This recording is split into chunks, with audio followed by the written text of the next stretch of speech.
दोस्तों आज की क्लास बीए सेकेंड ईयर के लिए पॉलिटिकल साइंस आपको बता भी दी है कि पॉलिटिकल साइंस राजनीतिक विज्ञान का फर्स्ट पेपर रहने वाला है और अति इंपॉर्टेंट सवाल होंगे। उन्हीं सवालों पर डिस्कशन करेंगे दोस्तों। महामैराथन क्लास के रूप में पूरी सीरीज का विश्लेषण किया जाएगा आज इस महामैराथन क्लास में। दोस्तों आप अंत तक जुड़े रहे और अति लघुतरात्मक प्रश्नों पर काफी 2-3 क्लासें हो चुकी है। उन क्लासों का लिंक है वो इस वीडियो के डिस्क्रिप्शन में दे रखा है, वहां पर आप जाकर इस अति लघुतरात्मक प्रश्नों पर देख सकते हैं। ठीक है, और अति लघुतरात्मक प्रश्नों में 1-2 सवाल रह गए थे, उन सवालों को देखते हैं और बाद में चलते हैं लघुतरात्मक सवालों की ओर।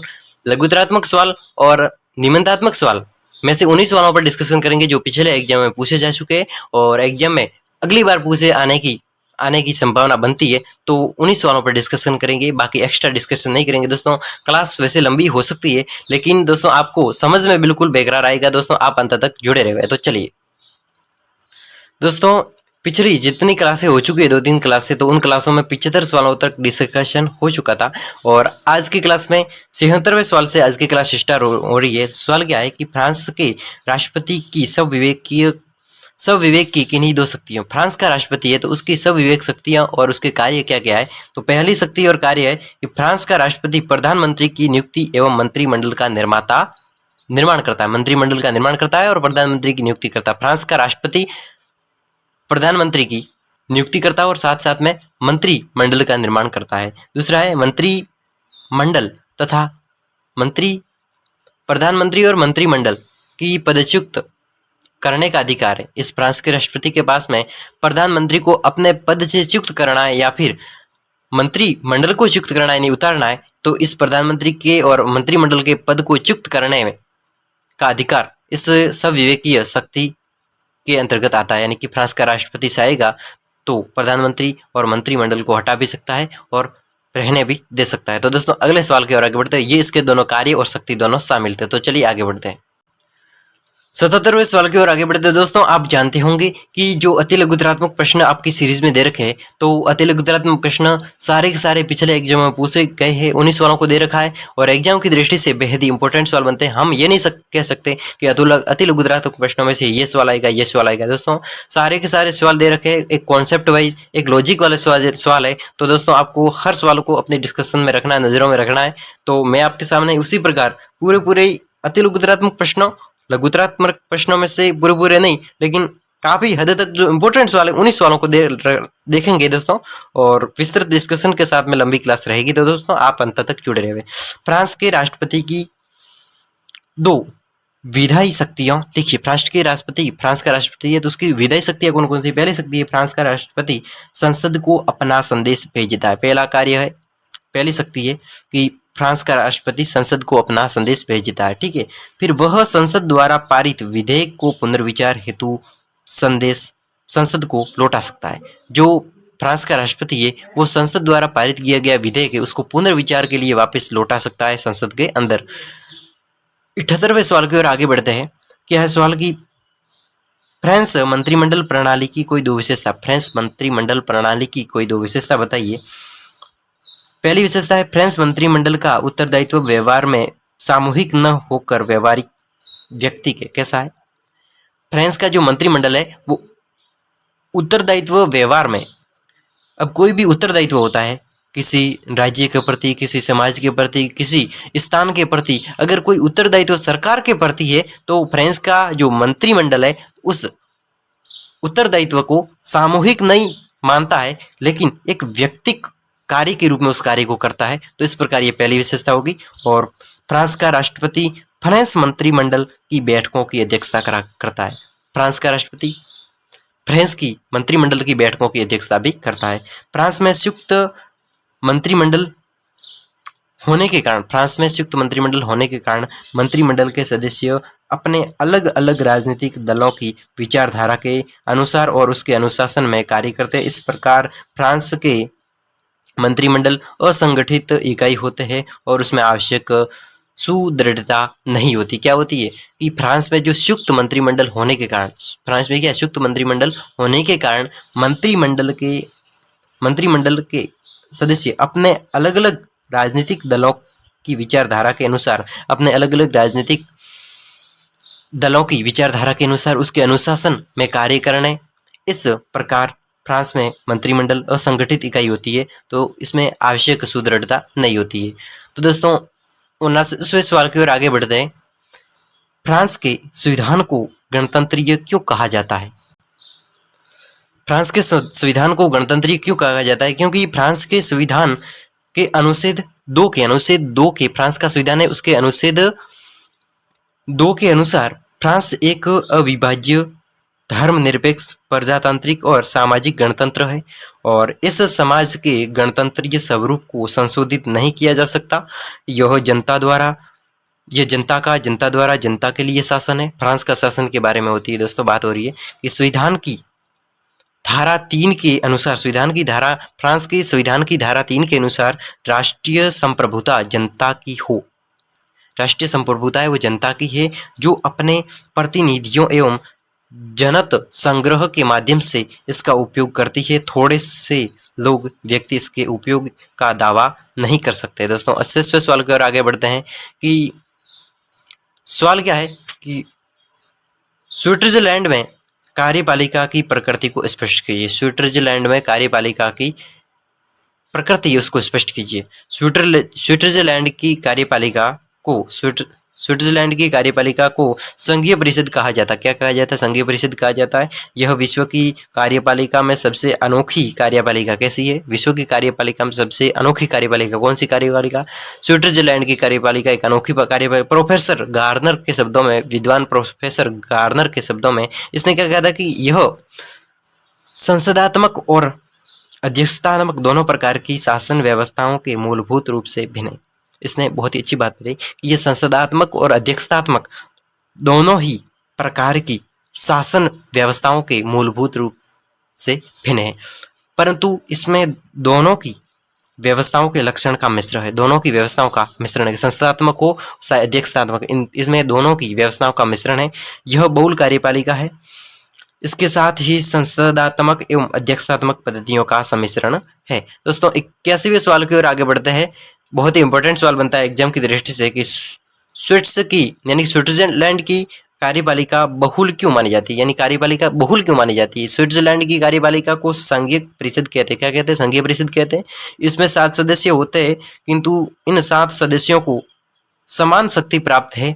इनमें से एक सदस्य को राष्ट्रपति बनाते हैं। 7 सदस्यों के बराबर शक्ति होने के कारण यह कार्यपालिका बहुल शक्ति, यानी कि 7 सदस्यों के बराबर शक्ति होने के कारण एक सदस्य को तो राष्ट्रपति बनाते हैं और 7 सदस्य पीछे बचते हैं। तो इस प्रकार की स्विट्जरलैंड में ये कैसी संघीय परिषद होती है। तो इसमें क्या होता है कि जिसमें 7 सदस्य होते हैं, उन 7 सदस्यों में से किंतु 7 सदस्यों को समान शक्ति प्राप्त है।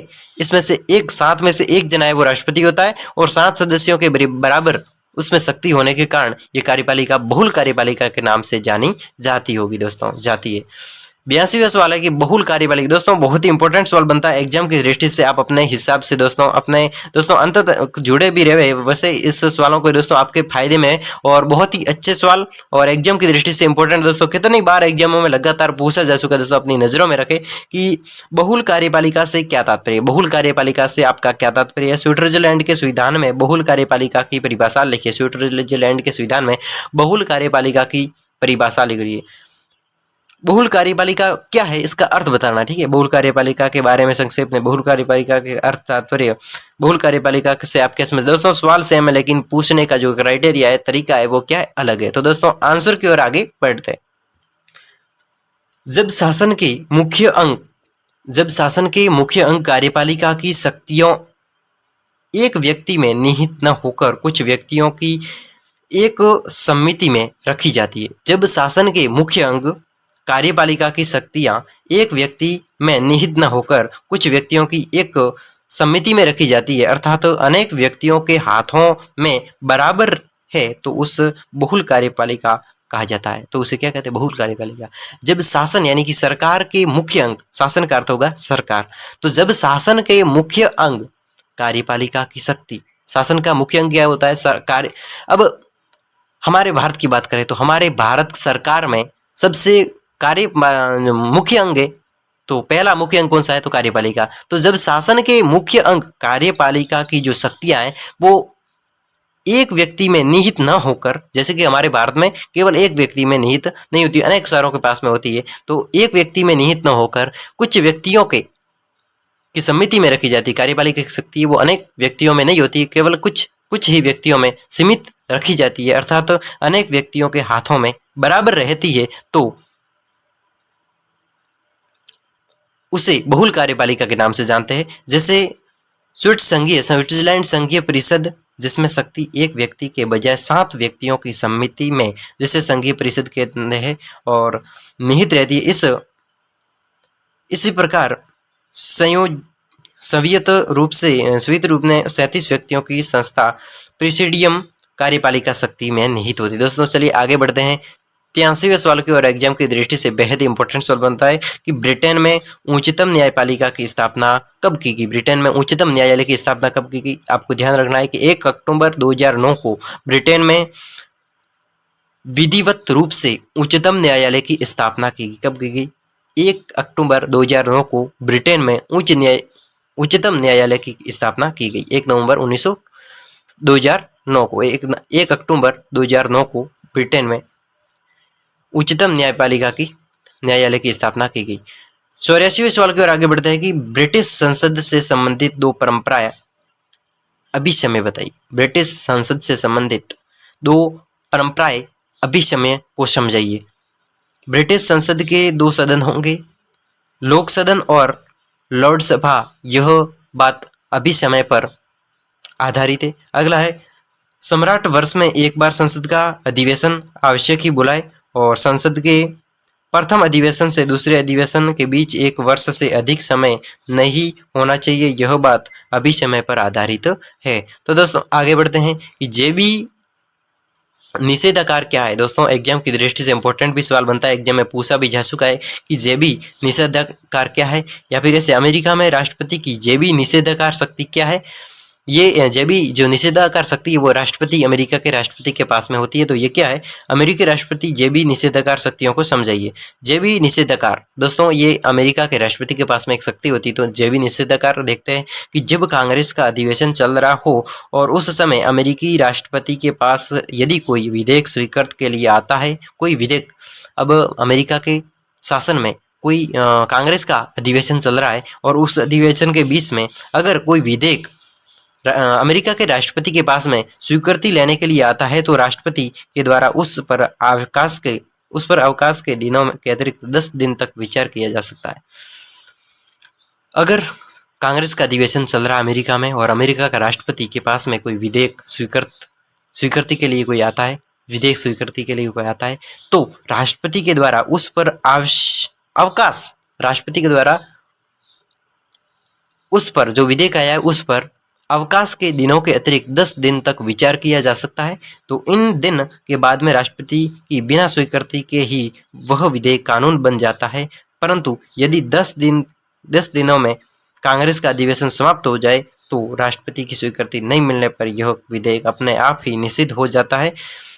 इसमें राष्ट्रपति को प्रत्यक्ष रूप से निषिद्ध करने की आवश्यकता नहीं है। राष्ट्रपति को प्रत्यक्ष रूप से निषिद्ध करने की आवश्यकता नहीं होती। इसे राष्ट्रपति का जेबी निषेधाकार पॉकेट वीटो के नाम से जाना जाता है। तो दोस्तों आगे बढ़ते, बहुत ही इंपॉर्टेंट सवाल था, एग्जाम की दृष्टि से अपनी नजरों में रखे दोस्तों, ठीक है। 86वें सवाल की ओर आगे बढ़ते कि ब्रिटिश संसद की संप्रभुता से आप क्या समझते हैं। ब्रिटिश संसद की संप्रभुता से आप क्या समझते हैं, एग्जाम में भी पूछा जा चुका है कि ब्रिटिश संसद की संप्रभुता का अर्थ बताइए। तो ब्रिटेन में संसदीय सर्वोच्चता का आशय है संसद द्वारा निर्मित विधियां सर्वोपरि है। संसद के द्वारा जो निर्मित विधियां है वो क्या एक सर्वोपरि है। विधि निर्माण से संबंधी जो शक्ति पर अंकुश नहीं तथा कानूनों की न्यायालय द्वारा परीक्षा भी नहीं की जा सकती। तो इस प्रकार का जो होता है तो उसे ब्रिटेन संसद की संप्रभुता के नाम से। दोस्तों ब्रिटेन संसद की संप्रभुता वह संप्रभुता होती है जब ब्रिटेन में संसदीय सर्वोच्चता का आशय यह है कि संसद के द्वारा निर्मित विधियों, संसद ने जितनी भी विधियां बनाई है तो उसमें सर्वोपरि है। विधियां निर्माण संबंधी शक्ति पर अंकुश नहीं तथा कानूनों की न्यायालय द्वारा परीक्षा भी नहीं की जा सकती है। तो वो क्या होता है, ब्रिटेन संसद की संप्रभुता, ये संप्रभुता है कि अगर कोई विधि निर्माण हो रही है तो उसमें सर्वोपरि है तो भी वो क्या है, एक विधि निर्माण से संबंधित शक्ति पर अंकुश भी नहीं है और कानून की न्यायालय द्वारा परीक्षा भी नहीं की जा सकती, तो क्या है, उसकी संप्रभुता है। तो चलिए आगे बढ़ते हैं दोस्तों। अगला सवाल एग्जाम की दृष्टि से बेहद इंपॉर्टेंट सवाल बनता है। देखिए कि ब्रिटिश संसद के सदस्यों के दो विशेषाधिकारों को समझाइए। ब्रिटिश संसद के सदस्यों के दो विशेषाधिकारों को समझाइए। सदस्य सदन में स्वतंत्रता से भाषण दे सकता है। संसद सदस्य है वो सदन में स्वतंत्रता से भाषण दे सकता है। उन्हें गिरफ्तार नहीं किया जा सकता तथा उन पर मुकदमा नहीं चलाया जा सकता। तो ये ब्रिटिश संसद के सदस्यों की क्या एक विशेषाधिकार है। ठीक है, आगे है सदस्यों का राजा या रानी से सीधा संपर्क होता है। सदस्यों का राजा या फिर रानी से सीधा संपर्क होता है, तो ये क्या इसके विशेषाधिकार के अंतर्गत आता है। तो चलिए अगले इंपॉर्टेंट सवाल की ओर।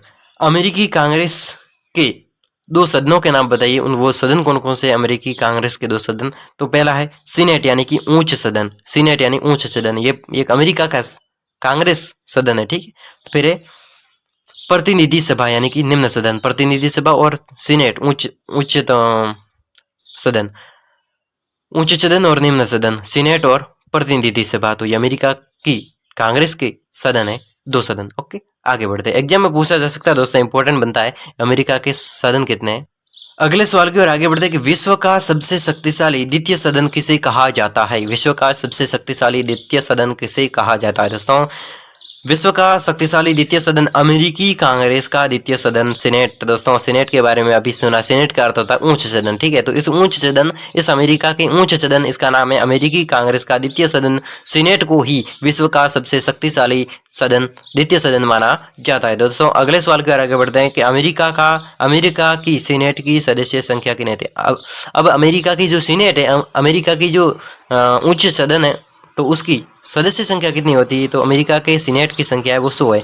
तो अमेरिका के उच्च सदन में या फिर अमेरिका के सीनेट में 100 सदस्य रह सकते हैं। आगे है 97वां सवाल है कि अमेरिका की सीनेट के महत्व के दो कारण बताइए। अमेरिका की सीनेट है उसके महत्व के दो कारण बताने दोस्तों एग्जाम की दृष्टि से बेहद ही इंपॉर्टेंट सवाल बनता है कि अमेरिका के सीनेट के सदस्यों की संख्या 100 होती है। अमेरिका की सीनेट के महत्व के दो कारण, उसके महत्व क्यों है सीनेट के। तो पहला महत्व है अमेरिकी कांग्रेस का सदन सीनेट अमेरिकन राष्ट्रपति की कार्यपालिका शक्ति में प्रत्यक्ष हिस्सा लेती है। अमेरिकी कांग्रेस का जो सदन है, अमेरिकी कांग्रेस का सदन सीनेट अमेरिकन राष्ट्रपति की कार्यपालिका शक्ति में प्रत्यक्ष हिस्सा लेती है। ये पहला कारण है, इसलिए ये क्या है, एक महत्व इसका। सीनेट को महाभियोगी की जांच करने का एकमात्र अधिकार है। सीनेट है उसको एक महाभियोग की जांच होती है तो उसको जांच करने का क्या है, अधिकार है। तो दोस्तों सीनेट की कृपा क्या है और इसका अभिप्राय क्या है। एग्जाम की दृष्टि से बेहद इंपॉर्टेंट सवाल है कि सीनेट की कृपा क्या है और इसका क्या अभिप्राय। सीनेट की कृपा, सीनेटीय शिष्टता से क्या समझते हैं। राष्ट्रपति द्वारा स्थानीय संघीय नियुक्तियों के संबंध में राज्य के सीनेटर अथवा सीनेटर्स की स्वीकृति आवश्यक होती है। इसके अभाव में सीनेट उस नियुक्ति का अनुसमर्थन नहीं करती। इसी को सीनेट की विशिष्टता कहा जाता है। अमेरिका के संविधान में फिलिबस्टर को परिभाषित कीजिए। अमेरिका के संविधान में फिलिबस्टर क्या है उसको परिभाषित करना है दोस्तों। अमेरिका के संविधान में फिलिबस्टर क्या होता है, एग्जाम की दृष्टि से बेहद इंपॉर्टेंट सवाल बनता है दोस्तों। और संयुक्त राज्य अमेरिका में कांग्रेस का उच्च सदन यानी कि सीनेट है जो विश्व का सर्वाधिक शक्तिशाली तथा प्रभावशाली द्वितीय सदन है। इस सीनेट में फिलिबस्टर प्रणाली प्रचलित है। सीनेट के सदस्यों की अखंड भाषण प्रहार की स्वतंत्रता को ही फिलिबस्टर कहा जाता है। यह अल्पसंख्यक द्वारा किसी विधेयक पर मतदान में देरी की चाल है। तो ये क्या है कि यह अल्पसंख्यक के द्वारा किसी विधेयक पर मतदान में देरी की चाल है, एक प्रकार की चाल है फिलिबस्टर। ठीक है, सदन के कामकाज में रुकावट डालने की दृष्टि से अनावश्यक रूप से किए जा रहे वाद विवाद को ही फिलिबस्टर कहा जाता है। जैसे कि कोई भी सदन है, तो जैसे कि यहाँ पर सदन दे रखा अमेरिका का द्वितीय उच्च सदन है सीनेट। तो इस सीनेट के कामकाज में रुकावट डालने की दृष्टि से अनावश्यक रूप से किए जा रहे वाद विवाद के हुई फिलीबस्टर कहा जाता है। दोस्तों एग्जाम में आप लिख करके आना कि संसद के कामकाज में रुकावट डालने की दृष्टि से अनावश्यक रूप से किए जाने वाले वाद विवाद को ही फिलीबस्टर के नाम से भी कहा जाता है। तो दोस्तों अगले सवाल की ओर आगे बढ़ते हैं। दोस्तों आगे बढ़ते हैं। एक और सवाल एग्जाम की दृष्टि से बेहद इंपॉर्टेंट सवाल बनता है कि स्विट्जरलैंड की संघीय सभा के दोनों सदनों के नाम लिखिए। स्विट्जरलैंड की दोनों जो संघीय सभा है उसके दोनों सदनों के नाम लिखिए। तो संघीय सभा के दो सदन है, पहला सदन है प्रतिनिधि सभा और दूसरा सदन है सीनेट। स्विट्जरलैंड की संघीय सभा, कौन सी सभा? संघीय सभा। स्विट्जरलैंड देश की संघीय सभा के दोनों सदनों के नाम लीजिए। पहले हमने पढ़े थे अमेरिका के दोनों सदनों के नाम, तो अब पढ़ रहे हैं स्विट्जरलैंड के दोनों सदनों के नाम। तो प्रतिनिधि सभा और दूसरा है सीनेट। तो प्रतिनिधि सभा होती है वो निम्न सदन होता है और सीनेट होता है उच्च सदन। तो यही था अमेरिका के संविधान में, सेम है। चलिए 102वें सवाल की ओर आगे बढ़ते हैं। आगे है बहुल कार्यपालिका किस देश में प्रचलित है? बहुल कार्यपालिका किस देश में प्रचलित है? दोस्तों हमने पढ़ा कि स्विट्जरलैंड देश में ये बहुल कार्यपालिका प्रचलित है। स्विट्जरलैंड की संघीय सभा के संगठन को स्पष्ट कीजिए। स्विट्जरलैंड की संघीय सभा के संगठन को स्पष्ट कीजिए। संघीय सभा को संगठन को स्पष्ट करना है दोस्तों। तो क्या होता है कि 1848 में निर्मित संविधान में संघीय व्यवस्थापिका को संघीय सभा का नाम दिया गया है तथा इसके दोनों सदन थे, राष्ट्रीय परिषद, राज्य परिषद। लेकिन जब नवीन संविधान के अंतर्गत संघीय सभा को संघीय संसद का नाम दिया गया तब तथा इसके दोनों सदन रखे गए, पहला प्रतिनिधि सभा और दूसरा सीनेट। प्रतिनिधि सभा निम्न सदन, इसके सदस्यों का चुनाव प्रत्यक्ष रूप से वयस्क मताधिकार, गुप्त मतदान, अनुपातिक प्रतिनिधित्व प्रणाली के आधार पर होता है और इसके सदस्यों की संख्या 200 है। जो सीनेट होता है उसके सदस्यों की संख्या कितनी है? 200 है। और सीनेट उच्च सदन होता है, प्रतिनिधि सदन है उसकी संख्या होती है 200 और सीनेट सदन है वो उच्च सदन होता है और इसके सदस्य चुनाव समस्त नियमन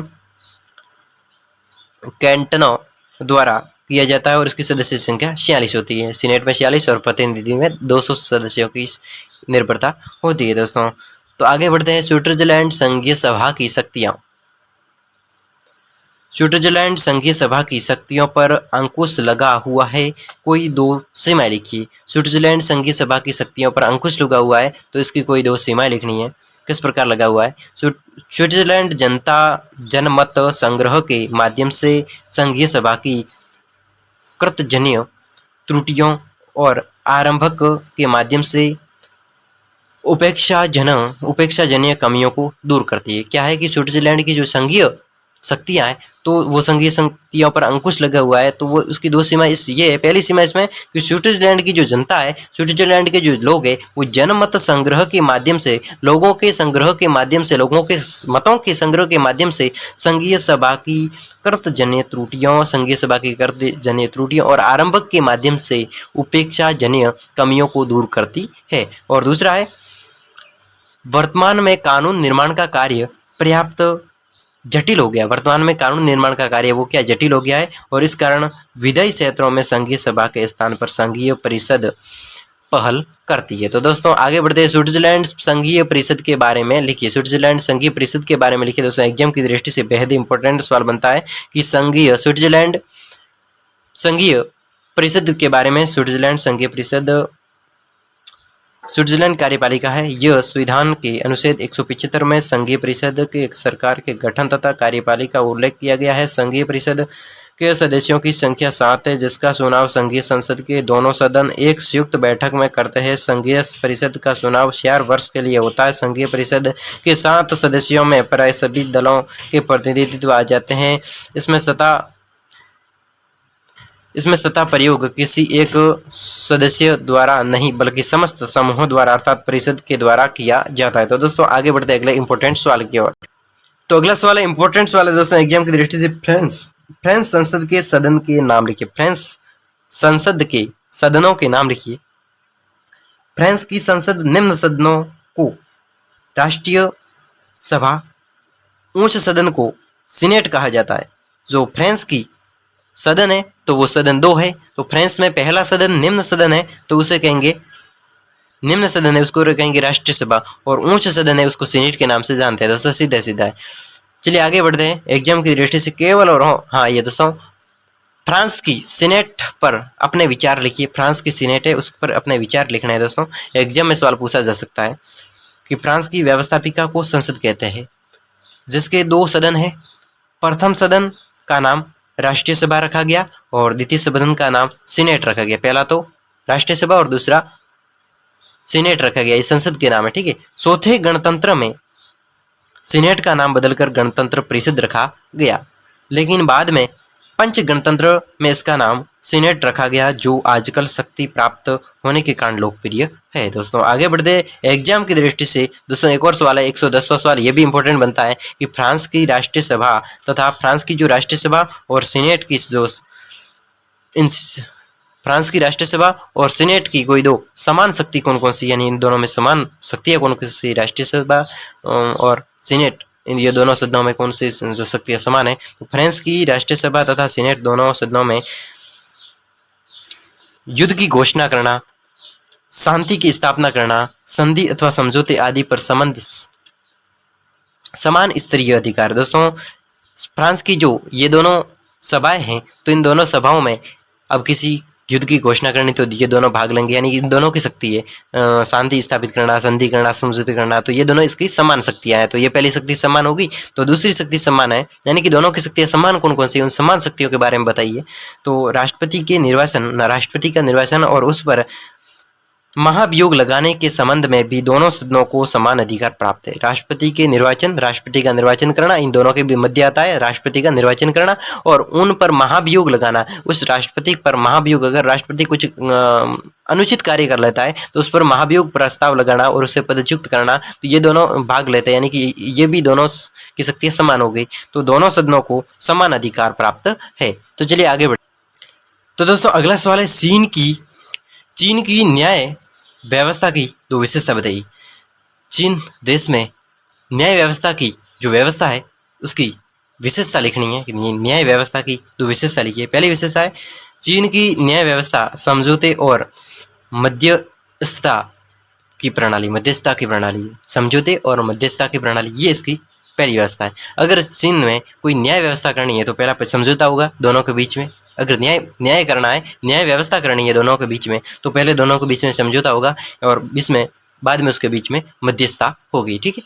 तो ये पहली विशेषता है। दूसरी विशेषता, चीन की न्याय व्यवस्था संगठन एकीकृत आधार है। इसकी व्यवस्था का जो आधार है वो संगठन एकीकृत आधार पर किया गया है और जनवादी केंद्रवाद का सिद्धांत न्यायपालिका पर लागू होता है। तो दोस्तों आगे बढ़ते हैं। चीन के संविधान में लोकतांत्रिक केंद्रवाद की परिभाषा।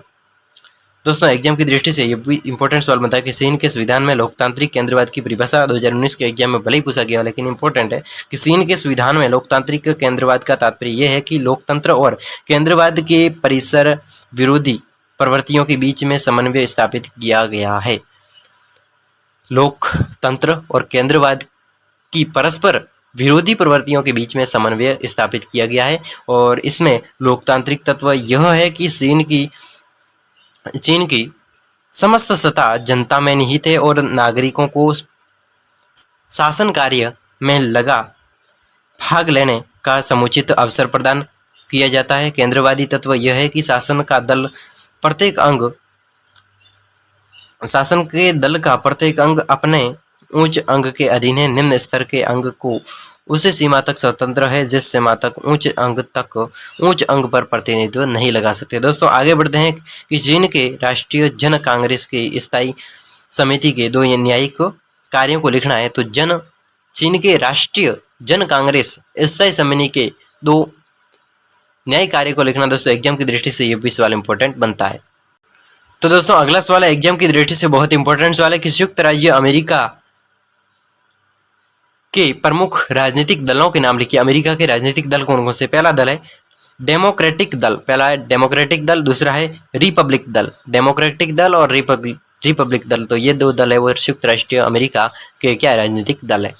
तो एक और अगला सवाल है कि फ्रांस के प्रमुख राजनीतिक दलों के नाम लिखिए। फ्रांस के प्रमुख राजनीतिक दलों के नाम लिखिए दोस्तों। 2022 के एग्जाम में भले ही पूछा गया, 2017 के एग्जाम में पूछा गया दोस्तों। इंपॉर्टेंट सवाल है कि राजनीतिक दलों के नाम लिखने में फ्रांस के राजनीतिक दल कौन कौन से दोस्तों। बहुत सारे दल है। ये पहला दल है दी गोलवादी दल या यूएनआर, द गोलवादी दल या यूएनआर। दूसरा है समाजवादी दल। तीसरा है साम्यवादी दल और उग्रवादी दल और लोकप्रिय गणतंत्रवादी आंदोलन, लोकप्रिय गणतंत्रवादी आंदोलन जैसे कि एमआरपी और new anti capitalist, new capitalist party, new capitalist party और left party the green.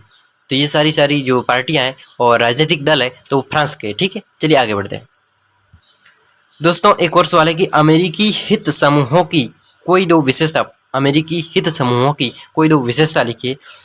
America में हित समूह चुनाव राजनीति में सक्रिय भाग लेता है। अमेरिका में हित समूह चुनाव है वो राजनीतिक में शुक्त भाग लेता है। कैसा शुक्त भाग लेता है। अब सवाल क्या पूछा जा रहा है कि अमेरिकी हित समूहों की कोई दो विशेषताओं के बारे में लिखना है। तो पहली विशेषता है अमेरिका में हित समूह चुनाव राजनीतिक में सक्रिय भाग लेते हैं। तो दूसरा है अमेरिका में हित समूह अपने हितों की पूर्ति के लिए, अमेरिका में हित समूह है वो अपने हितों की पूर्ति के लिए प्रसार साधनों के मध्य का भरपूर उपयोग है वो करते हैं। तो दोस्तों अगले सवाल की ओर आगे बढ़ते हैं दोस्तों। एक और सवाल है, एग्जाम की दृष्टि से बहुत ही इंपॉर्टेंट क्वेश्चंस बनता है दोस्तों। आपके एग्जाम में पूछा भी जा सकता है कि राजनीतिक दल व हित समूह में अंतर बताइए। राजनीतिक दल होता है और एक हित समूह में एक अंतर बताना है दोस्तों। एक इंपॉर्टेंट सवाल है। तो पहला है राजनीतिक दलों में सभी व्यक्ति राजनीतिक उद्देश्य को लेकर चलते हैं। राजनीतिक दल होते हैं उसमें सभी व्यक्ति राजनीतिक उद्देश्य को लेकर चलते हैं, जबकि दबाव गुटों के सदस्यों का कोई राजनीतिक उद्देश्य वो नहीं होता है। राजनीतिक दलों का उद्देश्य सत्ता को प्राप्त करना होता है। राजनीतिक दल होते हैं, कोई भी राजनीतिक दल होते हैं, उसका उद्देश्य सत्ता यानी कि एक एक उद्देश्य को प्राप्त करना होता है। तो उसके माध्यम से अपनी निर्धारित नीतियां कार्यक्रमों को लागू करना होता है, जबकि दबाव समूहों का उद्देश्य सत्ता को प्राप्त करना नहीं होता बल्कि अपने हितों की रक्षा करना होता है। तो दबाव समूह या फिर हम इसको कहते हैं हित समूह, तो इसमें क्या होता है अपने हितों की रक्षा करना होता है और साथ ही साथ में ये राजनीतिक दल होते हैं तो वो अपनी सत्ता को प्राप्त करते हैं, लेकिन यानी सत्ता को प्राप्त नहीं सभी के लिए अच्छा कार्य करते हैं राजनीतिक दल। ठीक है, लेकिन जो दबाव समूह कहते हैं या फिर हित समूह कहते हैं तो ये होते हैं वो स्वार्थी होते हैं, हित सभी की हित की रक्षा के लिए काम करते हैं। और अगला है पहला था कि राजनीतिक दल सभी व्यक्ति राजनीतिक उद्देश्य से भाग लेकर चलते हैं। ठीक है, तो जबकि दबाव गुट या फिर हित समूह होते हैं वो सदस्यों का कोई राजनीतिक उद्देश्य होता ही नहीं है, आते रहते और जाते रहते। चलिए दोस्तों अगले सवाल की ओर। दोस्तों एक और अगला सवाल है कि प्रशासकीय न्यायालय से क्या अभिप्राय। प्रशासकीय न्यायालय से क्या अभिप्राय। फ्रांस में साधारण न्यायालय के अतिरिक्त प्रशासकीय न्यायालय भी फ्रांस देश के अंतर्गत सामान्य न्यायालय के अतिरिक्त प्रशासकीय न्यायालय भी है। 1790 में प्रशासकीय अधिकारियों को साधारण न्यायालय के दबाव से बचाने के लिए 1790 में प्रशासकीय अधिकारी है तो उसके साधारण न्यायालय के दबाव से बचने के लिए प्रशासकीय न्यायालयों की स्थापना की गई, जो प्रशासकीय कानूनों को लागू करते हैं। ये सामान्य सरकारी कर्मचारियों के अपराधों से संबंधित मुकदमों का निर्णय करते हैं। जो सामान्य जैसे कि कोई भी ये होते हैं ना, ये न्यायालय सरकारी जो होते हैं ना प्रशासकीय न्यायालय, तो ये क्या कार्य करता है कि न्यायालय सरकारी कर्मचारी जैसे कि न्यायालय से संबंधित जो सरकारी कर्मचारी होते हैं तो उनके जो अपराध होते हैं उनसे संबंधित मुकदमों का निर्णय लेते हैं और विभिन्न प्रकार के विधि को लागू करते हैं। उन्हें प्रशासकीय कानून के नाम से जाना जाता है। प्रशासकीय कानून क्या होता है, जो कानून न्यायालय सरकारी कर्मचारी होते हैं वो कोई गलती करते हैं तो उनके जो अपराध होते हैं उसके मुकदमों का निर्णय करते हैं और साथ ही साथ में विधेयों को भी लागू करते हैं। तो ये प्रशासनिक कानून का कार्य होता है और ये प्रशासकीय न्यायालय से यही अभिप्राय है कि जो प्रशासकीय न्यायालय भी सामान्य जो साधारण न्यायालयों के अतिरिक्त प्रशासकीय न्यायालय होते हैं, तो वो 1790 में प्रशासकीय न्यायालयों को साधारण न्यायालयों के दबाव से बचाने के लिए प्रशासनिक न्यायालयों की स्थापना की गई। और इसका कार्य ये एक क्या होता है, अपराधों से संबंधित मुकदमों का निर्णय लेना होता है। दोस्तों इंपॉर्टेंस वाला एग्जाम की दृष्टि से बेहद।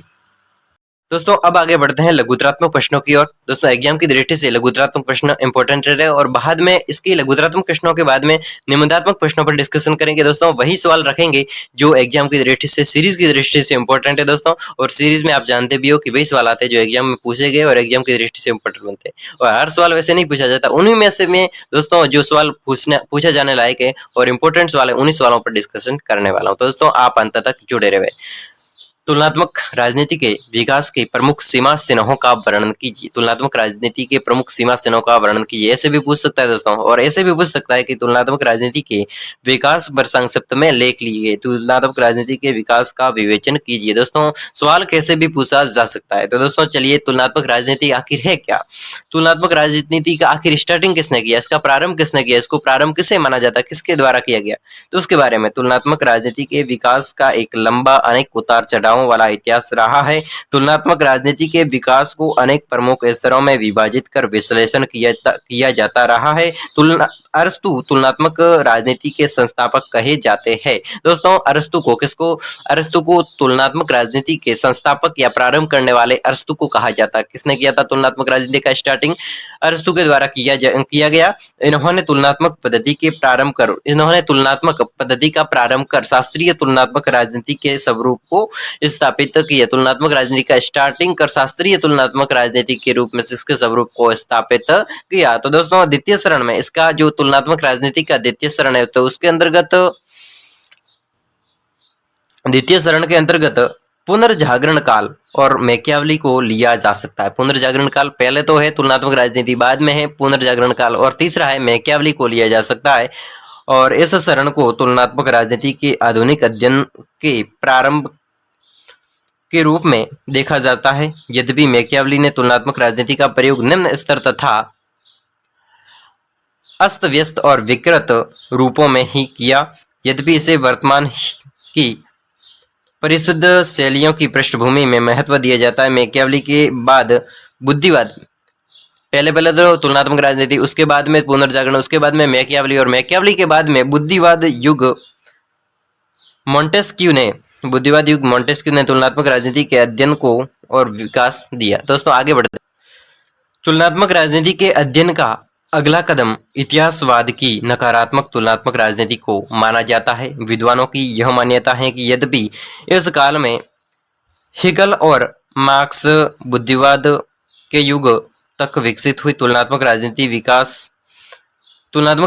विकास की गति को रोक दिया और चौपट कर दिया। यद्यपि इस नकारात्मक रुख भी इस काल में दार्शनिक चिंतनों ने कुछ ऐसी अवधारणाएं तथा ऐसे प्रयत्न प्रतिपादित किए जो आज की तुलनात्मक राजनीति में आधारभूत बन गए हैं। और इसकी दृष्टि से तुलनात्मक राजनीति के विकास में अनेक महत्व को देखा जाता है। तुलनात्मक राजनीति के विकास का अगला चरण राजनीतिक विकासवादी युग माना जाता है, जिसमें राज्य की उत्पत्ति और उसके विकास को समझने के लिए तुलनात्मक राजनीति में सहायक तथ्य एकत्रित किए गए। तो दोस्तों इसमें तुलनात्मक राजनीति की वर्तमान में स्थिति इस प्रकार है कि वर्तमान अवस्था में विकासशील राज्यों में विकसित राज्यों में उदय ने तुलनात्मक राजनीति में नए अध्ययन दृष्टिकोण, नए आयाम व नवीन अवधारणाओं का प्रचलन किया। तुलनात्मक राजनीति की नई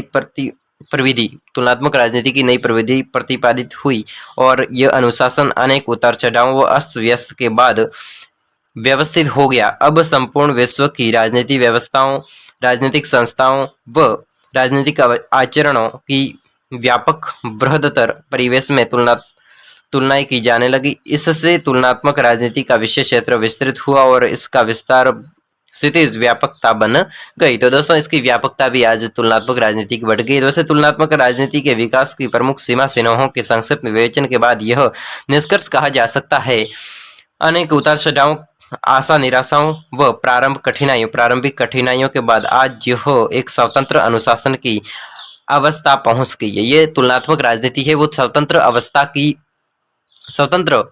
अनुशासन की अवस्था पर पहुंच गई है। कौन? तुलनात्मक राजनीति, जिसमें अवधारणाओं, अध्ययन पद्धतियों व विश्लेषण दृष्टिकोण पर व्यापक सहमति है। तो दोस्तों आगे बढ़ते हैं। एक और सवाल है, तुलनात्मक राजनीति को परिभाषित की। एग्जाम की दृष्टि से बेहद इंपॉर्टेंट सवाल है कि तुलनात्मक राजनीति की परिभाषा लिखिए और इसको परिभाषित कीजिए और इसके महत्व को समझाइए। दोस्तों तुलनात्मक राजनीति आखिर है क्या? तुलनात्मक राजनीति का संबंध राजनीतिक व्यवहार की संपूर्णता के अध्ययन से है। दोस्तों तुलनात्मक राजनीति का संबंध है, वो सीधा सीधा संबंध है वो राजनीतिक व्यवहार की संपूर्णता, राजनीतिक व्यवहार है उसकी संपूर्णता के अध्ययन, यानी कि किस प्रकार राजनीतिक व्यवहार का अध्ययन करेंगे हम और उससे जानेंगे कि वास्तव में एक संपूर्ण राजनीतिक विज्ञान है तो उसकी व्यवहार की संपूर्णता है या फिर नहीं, उसके बारे में।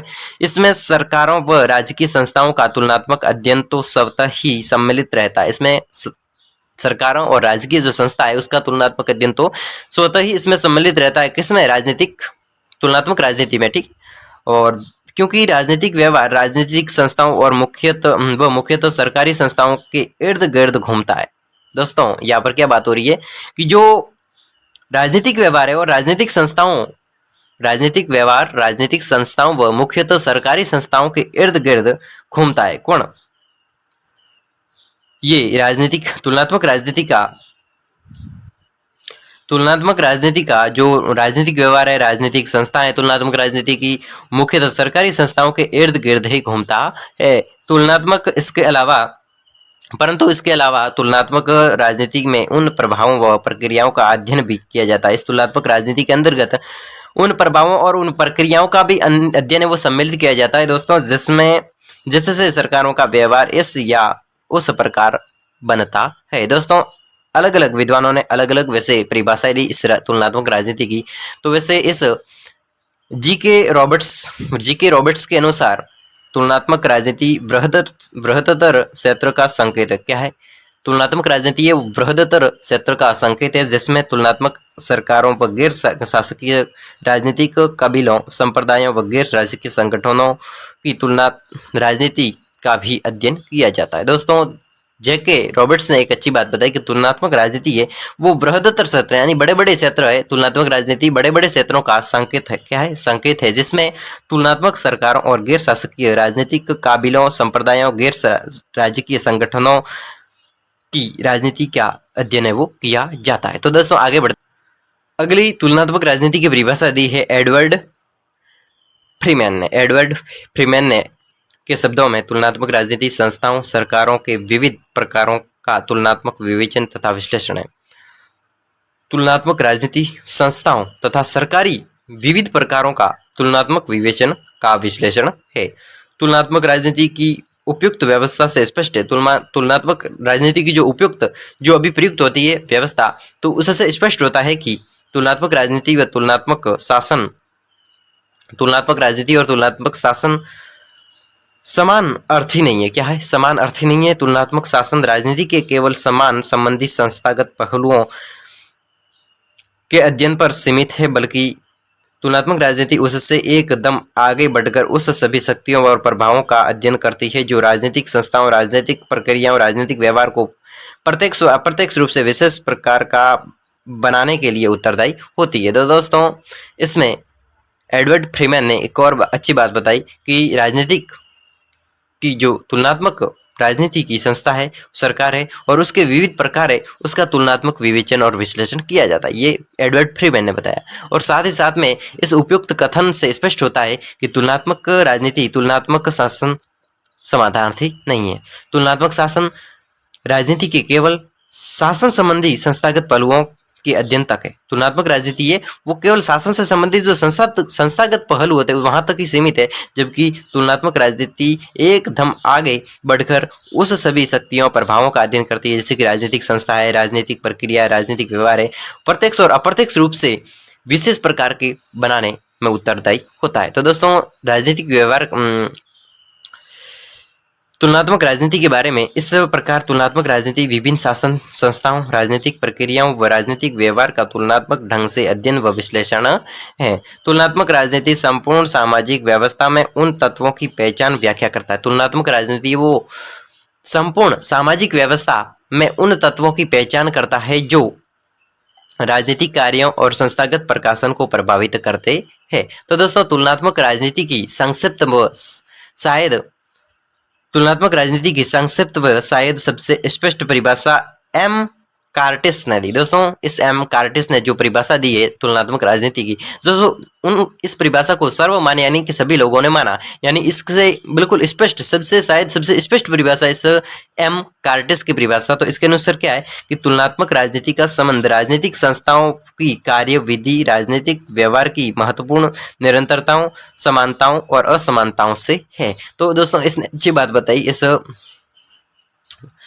एम कार्टिस ने बताया कि तुलनात्मक राजनीति का संबंध है वो राजनीतिक संस्थाओं, तुलनात्मक राजनीति का संबंध है वो राजनीतिक संस्थाओं, कार्यविधि, राजनीतिक व्यवहार की महत्वपूर्ण निरंतरताओं और समानताओं और असमानताओं से। जब राजनीतिक व्यवहार का संबंध राजनीतिक संस्थाओं, कार्यविधि, राजनीतिक व्यवहार और इसकी जो निरंतरताओं, ये जो राजनीतिक संस्था है, कार्यशीलता है, तो उसकी जो निरंतरता है और उसकी समानता और असमानता से जो संबंध है, तो वही क्या है, तुलनात्मक राजनीति है।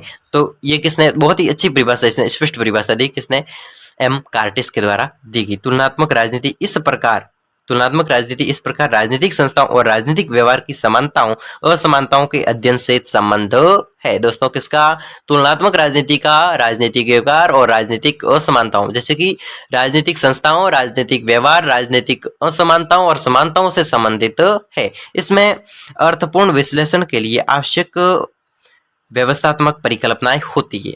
कथन का परीक्षण व अनुभाविक तथ्यों के संवर्ग व वर्गीकरण किए जाते हैं। अवलोकन व जहां संभव हो परीक्षण किया जाता है। अवलोकन करते हैं यानी कि देखते हैं किसी भी चीज, किसी भी जानकारी को, और उसका संभव हो तो परीक्षण भी करते हैं। शोध विधियों का प्रयोग करके, यानी कि खोज की जो विधियां है उसका प्रयोग करके तुलनात्मक राजनीति अध्ययन राजनीति के बारे में ज्ञान वर्धन करता है। तो दोस्तों आगे बढ़ते, तुलनात्मक राजनीति की उपयुक्त परिभाषा। तुलनात्मक राजनीति की जो उपयुक्त परिभाषा, हमने जो परिभाषाएं पढ़ी तुलनात्मक राजनीति की, तो परिभाषाओं व व्याख्या से स्पष्ट होता है कि एक स्वतंत्र अनुशासन है।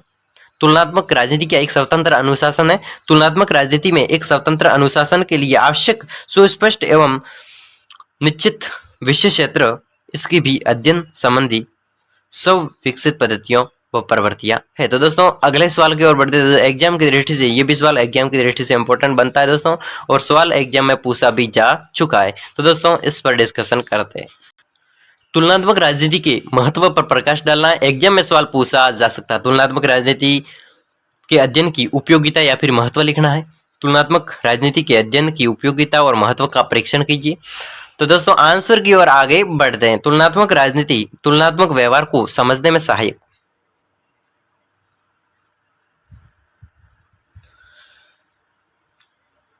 तुलनात्मक राजनीति के अध्ययन की उपयोगिता और महत्व का परीक्षण कीजिए। तो तुलनात्मक व्यवहार को समझने में सहायक है। अब तुलनात्मक राजनीति का अगर हम अध्ययन करेंगे तो उससे हमें क्या उपयोगिता हमारे लिए और उसका हमें परीक्षण करना है या फिर उसके महत्वों के बारे में लिखना है। तो पहला महत्व है कि तुलनात्मक राजनीतिक व्यवहार को समझने में सहायक है। तुलनात्मक जो राजनीति है तो वो क्या है, इसका एक महत्व है। तुलनात्मक राजनीति का एक महत्व है। अगर आपने तुलनात्मक राजनीति का अध्ययन कर लिया तो हमें ये फायदा होगा कि राजनीतिक व्यवहार को समझने में सहायता मिलेगी। राजनीतिक व्यवहार को समझने में सहायता मिलेगी, ये पहला पॉइंट है। साधारण तथा जनसाधारण के लिए तुलनात्मक राजनीति के अध्ययन का महत्व इस बात में निहित है। साधारण तथा असाधारण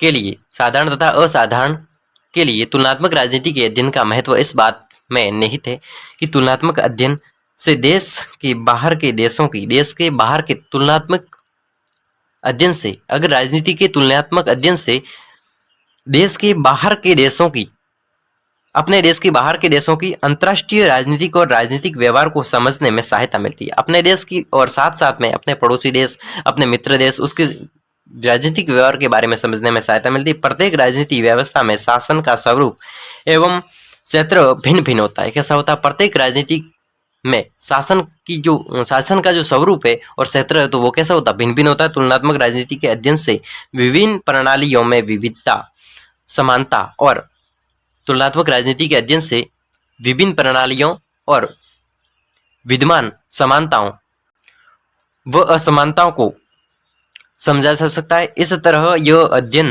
राजनीतिक व्यवहार को सही रूप से समझने में सहायक है। ये अध्ययन है वो तुलनात्मक राजनीति का अध्ययन है, वो एक राजनीतिक व्यवहार को समझने में सहायक है। तो दोस्तों दूसरा पॉइंट है तुलनात्मक राजनीति का अगला महत्व है, अगला पॉइंट राजनीतिक क्षेत्र में घटित या संभावित घटनाओं को समझने में सहायक है। राजनीतिक क्षेत्र में घटित होने वाली घटित या फिर संभावित घटना है। अब राजनीति के क्षेत्र में कोई घटित घटना है और या फिर उस घटना होने की संभावना है तो उसके बारे में समझने में सहायता मिलती है। तुलनात्मक अध्ययन राजनीति के क्षेत्र में घटित संभावित घटनाओं को समझने में सहायता मिलती है। उदाहरण के लिए तुलनात्मक अध्ययन द्वारा यह ज्ञात किया जा सकता है कि संसद तथा अध्यक्ष की पद्धति को सफल बनाने के लिए किस शर्तों का होना आवश्यक है। तुलनात्मक विश्लेषण द्वारा अनेक राजनीतिक संस्थाओं के विषय में आवश्यक जानकारी को एकत्र करके उन्हें उपयोगी बनाया जा सकता है। यानी आवश्यक जो जानकारी होती है उसको एकत्रित करके उसको उपयोगी बनाया जा सकता है और हम जान सकते हैं कि राजनीतिक क्षेत्र में कौन सी घटना घटी है और अगर ये काम हुआ है तो कौन सी घटना के कारण ये काम हुआ है और ये नुकसान हुआ तो ये कौन सी घटना के कारण नुकसान हुआ है, उसके बारे में अध्ययन है। तो वो तुलनात्मक राजनीति के अध्ययन से ये फायदा मिलता है कि संभावित घटनाओं के बारे में समझने में सहायक है। तो दोस्तों अगला पॉइंट है, तीसरा पॉइंट राजनीति को वैज्ञानिक अध्ययन बनाना। दोस्तों अगर हम तुलनात्मक राजनीति का अध्ययन करेंगे तो हमें ये फायदा होगा, हमारे लिए ये महत्व होगा कि राजनीति को वैज्ञानिक अध्ययन करना। राजनीति को अगर हम वैज्ञानिक अध्ययन करेंगे, राजनीति को वैज्ञानिक अध्ययन करना राजनीति को विज्ञान की श्रेणी में लाने के प्रयत्न का मूल उद्देश्य ही निरंतरताओं और सामान्यीकरणों की तलाश पर सुनिश्चित व्यवहारों का संकेत देना है। इस खोज में तुलनात्मक राजनीति का अध्ययन अधिकतम सहायक हो सकता है क्योंकि विज्ञानों में नियमित नियमों का प्रतिपादन परस्पर प्रतिकूलों और विविधताओं वाले राजनीतिक आचरणों से उपलब्ध प्रचुर सामग्री से संभव हो पाता है। तो दोस्तों आगे बढ़ते राजनीतिक व्यवस्था में संदर्भिक तत्वों को समझने में सहायता, राजनीतिक जो व्यवस्था है उसमें संदर्भिक तत्व उसको समझने में सहायता मिलती है। और आगे है राजनीति में सिद्धांतों का निर्माण। राजनीति में सिद्धांत निर्माण, अगर हम तुलनात्मक राजनीति का अध्ययन करेंगे तो हमारे लिए अगला महत्व होगा राजनीति में सिद्धांत निर्माण। तुलनात्मक राजनीति का इस बात में भी महत्व परिलक्षित होता है कि तुलनात्मक अध्ययन से ही किसी शास्त्र के सिद्धांतों का निर्माण, नियमों का निरूपण संभव हो पाता है। यानी कि अगर किसी शास्त्रों का सिद्धांत या फिर किसी नियमों का निरूपण होना संभव है तो तुलनात्मक राजनीति में उसके सिद्धांतों का निर्माण भी बहुत ही महत्वपूर्ण श्रेणी में आता है। राजनीति शास्त्र के अनुभाविक सिद्धांतों में राजनीतिक व्यवहार के वास्तविक तथ्यों को समझने सिद्धांतों का निर्माण होता है। इसमें राजनीतिक शास्त्र स्वतः तथ्यों के संकलन के लिए राजनीतिक व्यवहार के क्षेत्र में जाकर राजनीतिक व्यवहार का अवलोकन करता है, आंकड़े एकत्रित करता है, ठोस तथ्यों के आधार पर सिद्धांत प्रतिपादित करता है। तो दोस्तों आगे बढ़ते हैं, एग्जाम की दृष्टि से ये भी सवाल इंपॉर्टेंट बनता है, आधुनिक तुलनात्मक राजनीति की प्रमुख प्रवृत्तियों को स्पष्ट किया। दोस्तों हम हर एक सवाल पर डिस्कशन करेंगे जो एग्जाम की दृष्टि से इंपॉर्टेंट बनता है। दोस्तों मैं आपके सामने डिस्कशन विस्तृत तरीके से आपको समझा कर आगे बढ़ता रहूंगा। तो दोस्तों आप अंत तक जुड़े रहे और ये सवाल इंपॉर्टेंट है क्योंकि एग्जाम में पूछे गए और इंपॉर्टेंट बनते हैं। दोस्तों आप देखते ही पता लगा सकते हो कि आधुनिक तुलनात्मक राजनीति की प्रमुख प्रवृत्तियां कौन कौन सी, इसको स्पष्ट कीजिए। एग्जाम में सवाल पूछा जा सकता है दोस्तों, अपनी नजरों में रखना चाहिए। इसलिए ऐसा नहीं है कि इसको छोड़ देवे, ऐसा नहीं है दोस्तों। आपको वैसे अगर अभी छोड़ दिया तो एग्जाम में भी छोड़ना पड़ेगा दोस्तों, अगर नहीं छोड़ा तो आप गलती क्या हो गए और तो क्या। तो इसलिए दोस्तों हर सवाल पर डिस्कशन करेंगे और वो सवाल नहीं करेंगे जो एग्जाम की दृष्टि से इंपॉर्टेंट नहीं है और पूछा भी नहीं जाता है। तो दोस्तों इंपॉर्टेंट सवाल है उन्हीं पर डिस्कशन करेंगे, आप अंत तक जुड़े रहे। आधुनिक तुलनात्मक राजनीति की प्रमुख विशेषता इस प्रकार है। आधुनिक तुलनात्मक राजनीति की पहली विशेषता है तो विषय क्षेत्र की व्यापकता। अगर आज के जमाने की जो तुलनात्मक राजनीति की है तो उसकी पहली विशेषता है, उसकी पहली प्रवृत्ति है विषय क्षेत्र में व्यापकता। कोई भी विषय है तो उस क्षेत्र में क्या एक व्यापकता है उस राजनीति की। आधुनिक तुलनात्मक राजनीति का अध्ययन क्षेत्र व्यापक है। आधुनिक तुलनात्मक राजनीति का जो क्षेत्र है वो कैसा व्यापक है, इसमें औपचारिक व वैधानिक शासन अंगों व संस्थाओं के अलावा राजनीतिक प्रक्रियाओं, राजनीतिक व्यवहारों, राजनीतिक को प्रभावित करने वाले और राजनीतिक तत्वों का अध्ययन भी किया जाता है। इतना ही नहीं, राष्ट्रीय राजनीति व्यवस्थाओं को एक अंतर्राष्ट्रीय राजनीति व्यवस्था से संबंध बांधकर इसका एक दूसरे पर प्रभाव व इसकी पारस्परिक भी तुलना अध्ययनों में देखी जाने लगी है। अब सभी प्रकार के तुलनात्मक राजनीति के अंतर्गत इसका विषय क्षेत्र बहुत ही अच्छा है क्योंकि इसका विषय क्षेत्र औपचारिक वैधानिक शासन अंगों और संस्थाओं के अलावा राजनीतिक प्रक्रियाओं, राजनीतिक व्यवहारों, राजनीतिक प्रभावों, राजनीति को प्रभावित करने वाले और राजनीतिक तत्वों का अध्ययन भी किया जाता है। ठीक है, इतना ही नहीं, राष्ट्रीय राजनीति संस्थाओं को एक अंतर्राष्ट्रीय राजनीति व्यवस्था से संबंध मानकर उसका एक दूसरे से प्रभाव पारस्परिक तुलना अध्ययनों में देखी जाने लगी है। अब सभी प्रकार की राजनीति संस्थाओं को चाहे अब सभी प्रकार की राजनीति व्यवस्थाओं को चाहे उसकी प्रवृत्ति कैसे भी हो अध्ययनों में सम्मिलित किया जाता है। अगला है विश्लेषणात्मक व्यापकता। अगर ये आधुनिक तुलनात्मक राजनीति की अगली प्रवृत्ति की बात करें तो अगली प्रवृत्ति है विश्लेषणात्मक व्यापकता। मैक्रेडिक्स की मान्यता है, विद्वान मैक्रेडिक्स की मान्यता है कि राजनीति व्यवस्थाओं के वितरण मात्र से न तो राजनीति संस्थाओं की प्रकृति समझना संभव है, राजनीति व्यवस्थाओं के वितरण मात्र से राजनीति संस्थाओं को समझना, राजनीति संस्थाओं की प्रकृति को सही समझना असंभव है, और न ही इस प्रकार के अध्ययन की राजनीतिक समस्याओं का समाधान हो सकता है। दोस्तों, यहाँ पर विश्लेषणात्मक विश्लेषणात्मक और व्याख्यात्मक, तो राजनीतिक व्यवस्थाओं के वितरण मात्र से न तो राजनीति संस्थाओं की सही प्रकृति समझना संभव है और न ही इस प्रकार के अध्ययन से राजनीतिक व्यवस्थाओं का समाधान हो सकता है। इसलिए तुलनात्मक राजनीति का अध्ययन विवरणात्मक के स्थान पर समस्या समाधानात्मक, व्याख्यात्मक अर्थात विश्लेषण ढंग से किया जाना चाहिए। तो दोस्तों, अगला है व्यवहारवादी अध्ययन। एक व्यवहारवादी अध्ययन भी इस आधुनिक तुलनात्मक राजनीति की प्रवृत्ति है।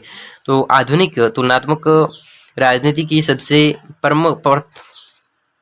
प्रमुख विशेषता व्यवहारवादी अध्ययन दृष्टिकोण को अपनाना है। तो दोस्तों, अगला है अंतर विषयक अध्ययन इसकी अगले प्रवृत्ति है। और व्यवस्था अभिमुखी अध्ययन, तो तुलनात्मक राजनीति की ये 5 प्रवृत्तियां होगी। दोस्तों, अब आगे बढ़ते अगले एग्जाम की दृष्टि से ये भी सवाल इंपॉर्टेंट बनता है दोस्तों कि तुलनात्मक राजनीति के परंपरागत और आधुनिक दृष्टिकोण में अंतर स्पष्ट कीजिए। तुलनात्मक राजनीति के परंपरागत और आधुनिक दृष्टिकोण में हमें अंतर स्पष्ट करना है कि तुलनात्मक राजनीति के परंपरागत यानी पहले वाले और आधुनिक दृष्टिकोण में अंतर लिखिए। दोस्तों, बहुत ही इंपॉर्टेंट सवाल बनता है एग्जाम की दृष्टि से।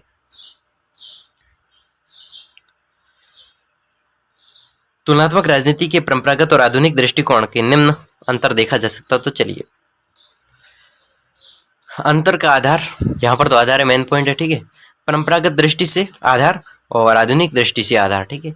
तो अध्ययन के आधार पर परंपरागत दृष्टिकोण है। अध्ययन के आधार पर अगर हम परंपरागत दृष्टिकोण का अध्ययन करें, यानी कि अध्ययन के आधार पर परंपरागत दृष्टिकोण है, वो परंपरागत दृष्टिकोण में औपचारिक, कानूनी तथा संस्थापक अध्ययन किया जाता है।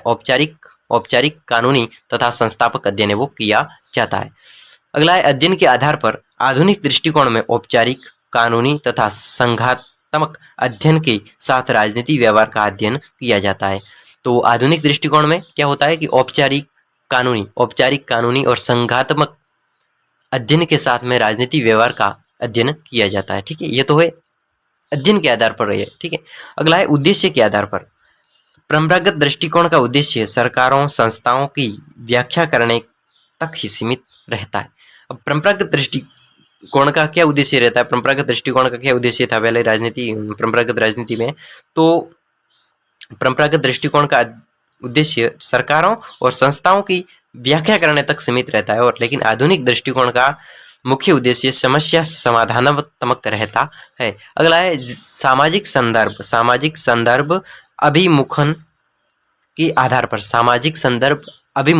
पर। परंपरागत अध्ययन औपचारिक सरकारी संगठनों का अध्ययन है। परंपरागत अध्ययन औपचारिक सरकारी संगठनों का अध्ययन है, और आधुनिक अध्ययन है वो सरकारी संगठनों का अध्ययन न होकर समाजों का अध्ययन है। क्या है?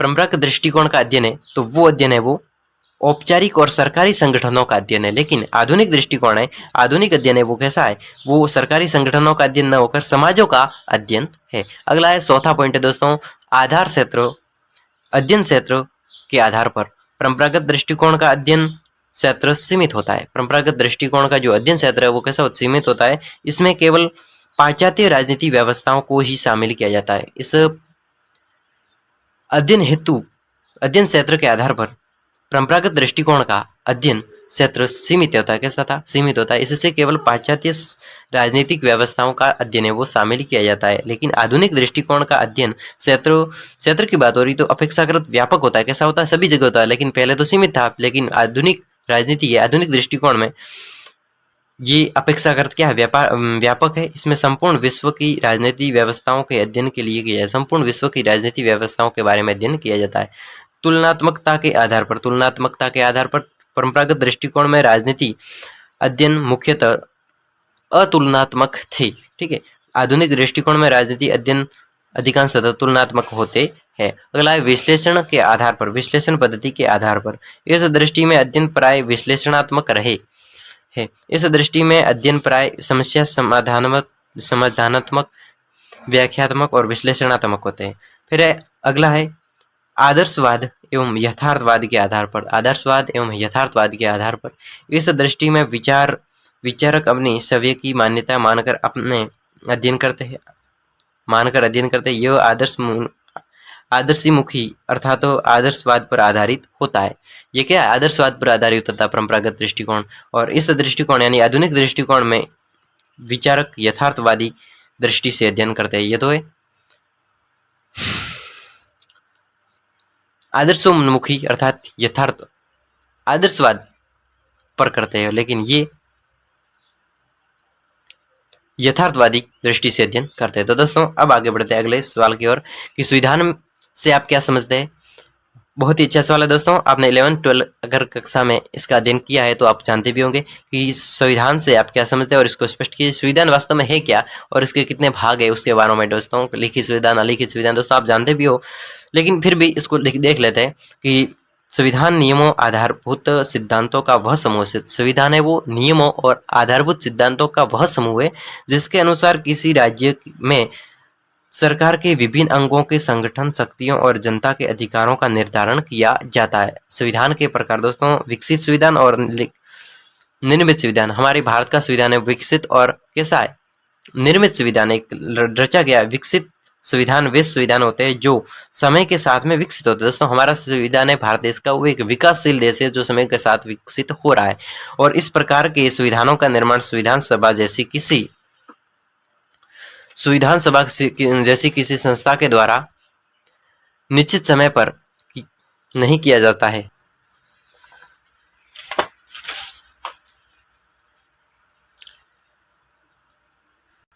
एक अच्छे संविधान होने के नाते संविधान के संशोधन की व्यवस्था होनी चाहिए। संविधान का संशोधन हम किसी भी समय कर सकते हो और इसकी व्यवस्था का होना जरूरी। नागरिकों के मौलिक अधिकारों की व्यवस्था, नागरिकों के जो मौलिक अधिकार होते हैं उसकी व्यवस्था उस अच्छे संविधान में होनी चाहिए। राज्य की नीति के निर्देश सिद्धांतों की व्यवस्था भी होनी चाहिए। दोस्तों अगला है संघीय राज्यों के इकाइयों की शासन व्यवस्था होनी चाहिए। स्वतंत्र न्यायपालिका की व्यवस्था होनी चाहिए। दोस्तों ये न्यायपालिका, स्वतंत्र न्यायपालिका होती है वो देश की सबसे प्रमुख क्या होती है? एक न्यायपालिका होती है, न्यायपालिका। ठीक है, तो ये बहुत ही अच्छी और निर्णय लेने के लिए आवश्यक होती है। ये सभी राज्यों के संविधान में एक स्वतंत्र न्यायपालिका की व्यवस्था होनी आवश्यक होता है जिससे वह संविधान व व्यक्ति के अधिकारों की रक्षा कर सके। संविधान और व्यक्ति के अधिकारों की रक्षा कौन करता है? न्यायपालिका करती है। और ये देख सके कि शासन के विविध अंग अपनी अपनी सीमा पर कार्य कर रहे हैं। ये देखने का कार्य करती है न्यायपालिका की कौन कौन किस अपने अपने शासन पर क्या कार्य कर रहे हैं या फिर नहीं कर रहे, अपने अपनी सीमा पर कार्य करे या फिर नहीं करे, उसके बारे में आदर्श संविधान में इसकी व्यवस्था होना आवश्यक। आदर्श यानी अच्छे संविधान में इसकी व्यवस्था होना आवश्यक है। तो दोस्तों अगला है लिखित संविधान के गुण और दोषों के बारे में। दोस्तों एग्जाम में सवाल पूछा जा सकता है। दोस्तों इतना ईजी तो नहीं, लेकिन आपको एक बार देख के जाना है ताकि क्या है कि आप अगर पूछ भी लिया जाए तो बहुत ही अच्छा सवाल है और एक बार देखा हुआ होगा तो अच्छे तरीके से आप लिख पाओगे, यही बात है। तो चलिए दोस्तों आगे बढ़ते हैं।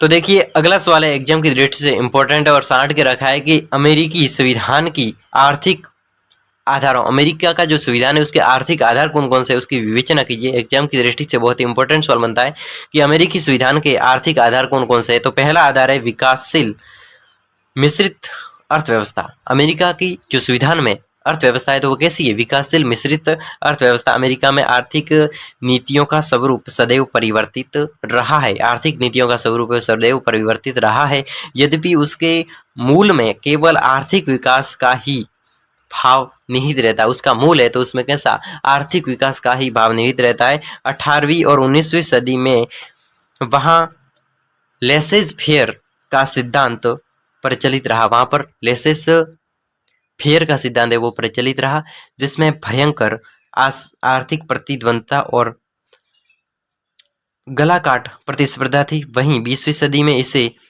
अव्यवहारिक मानकर आर्थिक क्षेत्र में राजनीतिक हस्तक्षेप की मांग बढ़ी। परिणाम स्वरूप राज्य और सरकार का लक्ष्य बना एक स्वस्थ और विकासशील अर्थव्यवस्था का गठन करना। वर्तमान में अमेरिका में आज जहां उदारवाद है वही सरकार नियंत्रण भी है। इस प्रकार दोनों मेल झोल में एक मिश्रित अर्थव्यवस्था में विकास है वो हुआ है। खनिज संपदा दोस्तों, अमेरिका के जो संविधान है इसके आर्थिक स्थितियों में एक आती है खनिज संपदा भी बहुत ही अच्छी प्रकार की है। आगे है व्यक्तिवादी दर्शन पर आधारित संविधान है। कैसा है?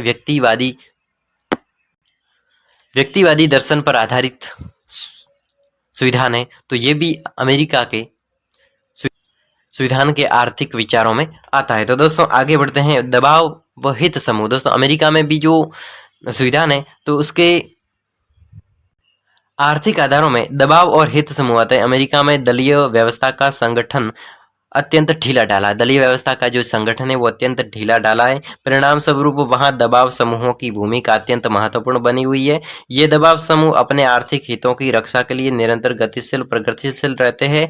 दबाव समूहों ने अमेरिका कांग्रेस विधि निर्माण की प्रक्रिया को अत्यंत प्रभावित किया है। सदन में दबाव समूहों की काबिल है जो विधि निर्माण को प्रभावित करती है। तो दोस्तों ये भी एक दबाव समूहित है, तो वो भी एक अमेरिका के संविधान की क्या है आर्थिक आधारों के अंतर्गत आता है। तो दोस्तों अगले सवाल की ओर आगे बढ़ते हैं। अगला सवाल है संयुक्त राज्य अमेरिका की संविधान संशोधन की प्रक्रिया को समझाइए। संयुक्त राज्य अमेरिका की संविधान संशोधन की जो प्रक्रिया है उसको समझाइए। एग्जाम की दृष्टि से बेहद ही इंपॉर्टेंट सवाल बनता है कि अमेरिका संविधान संशोधन की प्रक्रिया किस प्रकार है।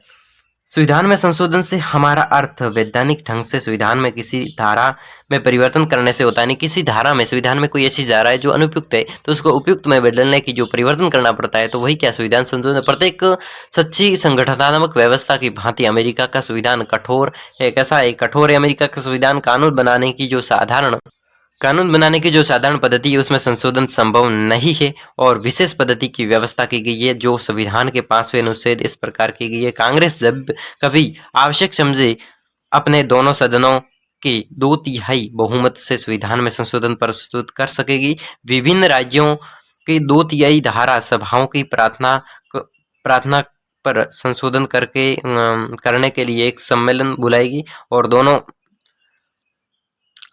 अवस्थाओं में प्रस्तुत संशोधन जब विभिन्न राज्यों के 3/4 धारा संस्थाओं या 3/4 राज्यों में सम्मेलन द्वारा स्वीकृत कर लिए जाएंगे तभी लागू होंगे। यानी दोस्तों इसमें संविधान संशोधन की प्रक्रिया इस प्रकार है कि जब इस विशेष प्रकार की व्यवस्था अपनाई गई है संविधान संशोधन में अमेरिका के, तो जो संविधान के 5वें अनुच्छेद में इस प्रकार व्यवस्था की गई है, जो अमेरिका का संविधान है उसके 5वें अनुच्छेद में इस प्रकार की व्यवस्था की गई है कि कांग्रेस जब कभी चाहे आवश्यक समझे, कांग्रेस है अमेरिका की कांग्रेस पार्टी, तो वहां पर कांग्रेस चाहेगी तब कांग्रेस आवश्यक समझे तब उसमें परिवर्तन कर सकेगी। कांग्रेस अपने दोनों सदनों के 2/3 बहुमत से संविधान में संशोधन प्रस्तुत कर सकेगी।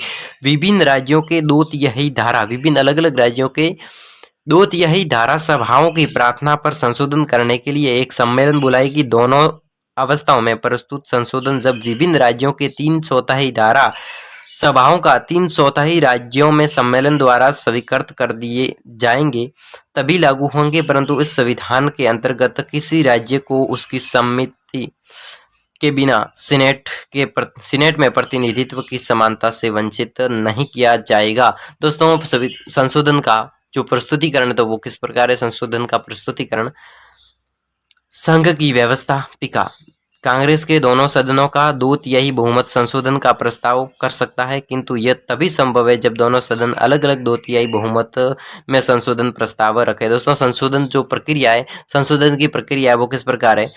अनुच्छेद संशोधन के अनुमोदन के भी 2 प्रकार है। कि संशोधन में अब संशोधन का जो अनुबंध करना है तो किस प्रकार का संशोधन करना है, तो उसके बारे में दो तरह के इसके प्रकार है। तो संविधान के संशोधन का प्रस्ताव राज्यों की व्यवस्थापिकाओं के 3/4 बहुमत द्वारा स्वीकृत किया जा सकता है। पहला तो क्या है कि जो राज्य की व्यवस्थापिकाओं के 3/4 बहुमत द्वारा स्वीकृत किया जा सकता है, ये पहला है। दूसरा है प्रस्ताव की स्वीकृति राज्यों द्वारा बुलाए गए प्रस्ताव की जो स्वीकृति है वो राज्य द्वारा बुलाई गई 3/4 सम्मेलन के द्वारा संपन्न किया जा सकता है। तो दोस्तों संविधान की स्वीकृति किस प्रकार है, जब संविधान संशोधन हो गया है तो किस प्रकार उसको स्वीकार किया जाएगा, उसकी स्वीकृति अमेरिका में किस प्रकार है उसके बारे में डिस्कशन करते हैं। यदि प्रस्तावित संशोधन का प्रस्ताव 7 वर्ष के अंतर्गत 3/4 राज्यों द्वारा स्वीकृत नहीं किया जाता तो मृत समझा जाता है और इस प्रकार अमेरिका के संविधान में संशोधन किया जा सकता है। लेकिन यदि विधि अत्यंत जटिल संविधान के कोई भी ऐसा संशोधन नहीं किया जा सकता, जिससे अमेरिका के संविधान की विधि इतनी जटिल है कि उसमें कोई भी परिवर्तन नहीं किया जा सकता, जिससे कि राज्यों की सीनेट में प्राप्त प्रतिनिधियों से वंचित किया जाए। अमेरिका में अब 27 संशोधन हो चुके। कितने? अमेरिका के संविधान में 27 संशोधन हो चुके हैं दोस्तों, याद रखना। चलिए आगे बढ़ते हैं।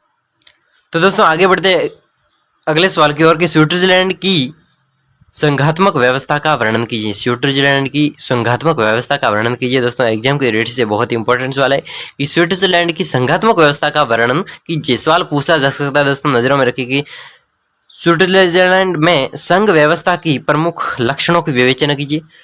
स्विट्जरलैंड संविधान का संघीय स्वरूप निराला है, स्पष्ट किए। दोस्तों सवाल सेम है लेकिन पूछने का तरीका अलग है। स्विट्जरलैंड की संघात्मक व्यवस्था का वर्णन कीजिए। तो स्विट्जरलैंड संघात्मक व्यवस्था अपनाई गई है। कैसी? स्विट्जरलैंड में संघात्मक व्यवस्था अपनाई गई है। यहाँ की संघीय व्यवस्था अन्य देशों की तुलना में अनोखी है और इसकी व्यवस्था लिखित